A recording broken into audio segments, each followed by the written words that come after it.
Guess why this is disgusting? Guess again. The Nintendo 3DS cases.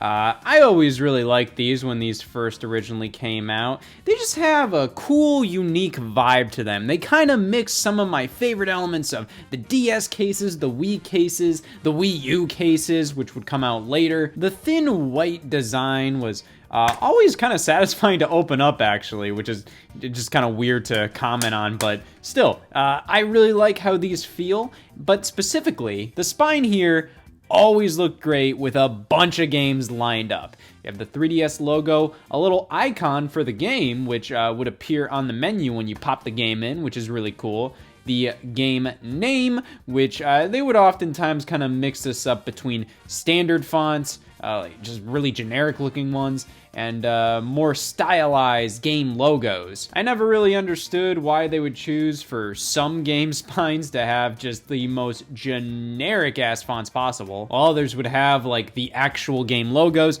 and some would have like a weird in-between where it's not a completely generic font, it's at least stylized in the style of the game, but it still looks pretty generic. But then at the very bottom, we have the publisher of the game, which I always liked. I thought that was really cool. Easy to immediately tell what's a Nintendo game, what's a Capcom game, what's a Konami game, etc. And when these were all lined up, they just looked nice. Especially with a lot of Nintendo games. I mean, look at all those publisher logos down there. They just all line up perfectly. They all look uniform. It's just a good looking lot of games right here. However, did you know that Nintendo changed their logo in late 2016? Yes, Nintendo's actually gone through a fair amount of logo changes ever since the NES came out, which is pretty crazy. It's like, we always know Nintendo's logo looks like this, but that's not always been the case. It used to be red, and then it turned to gray, and now it's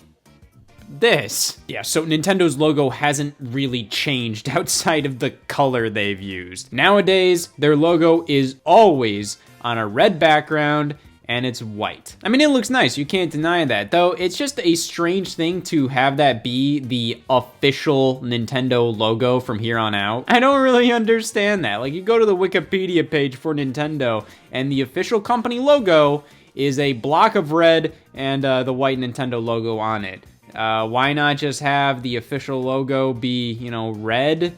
And then like that red block is a variation, but no, that's the official logo. Just a little strange, but I guess it's to kind of go in line with the Nintendo Switch branding, which started around the time that logo appeared. Red with the white Switch logo on top. I think Nintendo just really wanted to lean in how, like, yep, this is their color, it's red all the way. And I think that's good. I mean, red is a color you always associate with Nintendo. Like the red buttons of the NES controller, Mario, you can give a me a red shirt. And I think it's really cool that all three of the main console manufacturers now have their own distinct colors. Xbox green, PlayStation blue, and Nintendo red. It was just a little weird for a bit there because blue was also kind of the Wii U's color, but now they full on leaned into red being the Nintendo color, which I think is incredibly appropriate. However, like I said, this transition to the new logo happened around 2016,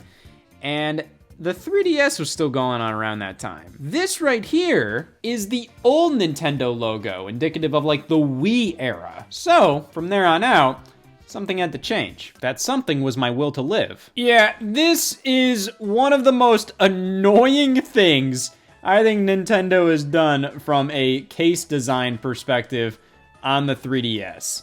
In 2017, right after the Nintendo Switch launched, Nintendo changed how they did 3DS spines, at least when it came to their logo on their published games.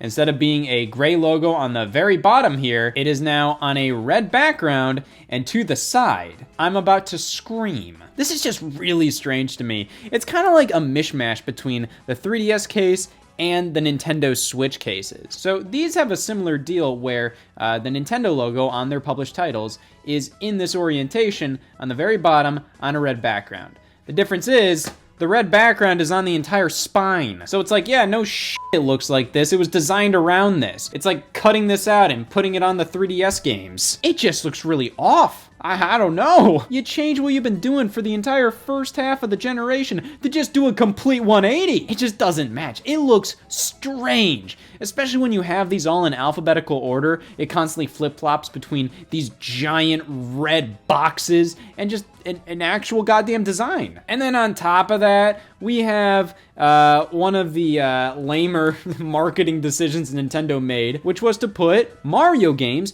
in red cases. It's a cute idea, but they did it way too often and way too randomly. Not every Mario game on 3DS got a red case, just certain ones.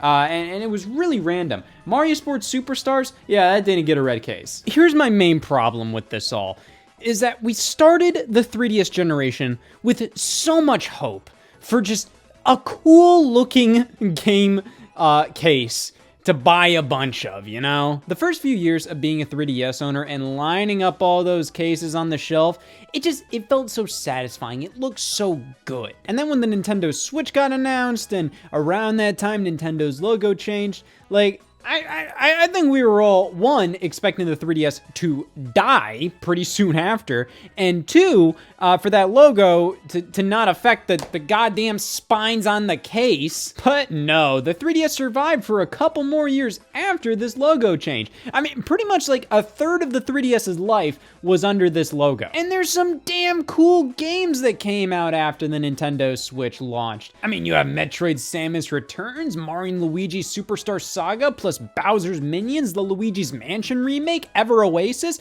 Oh, hey Pikmin, it's interesting. The point is, whether you were buying 3DS games in that era, which, you know, nobody was, or if you're buying them now because you missed out on a bunch of them, you're gonna get a bunch of games with this stupid ass logo, and it just bugs me. It feels like it took a wrong turn, like it's supposed to be at a different fucking house, which is unfortunate because the original logo designs without this red strip with the Nintendo logo right down there, I mean, it made everything look so uniform, so nice. Yet, Nintendo just couldn't last the 3DS's entire lifespan without ruining my lunch. And thus, now you know one of the most sorrowful stories of all time. Something that bugs me whenever I walk past my shelf. Listen, I understand if you say, I don't give a damn about this. Hell, I don't really give a damn either, but I can talk about it. But I just don't think there's somebody out there that exists that prefers this to how the Nintendo published games were before. If you're out there, stay out there. I don't want to talk to you.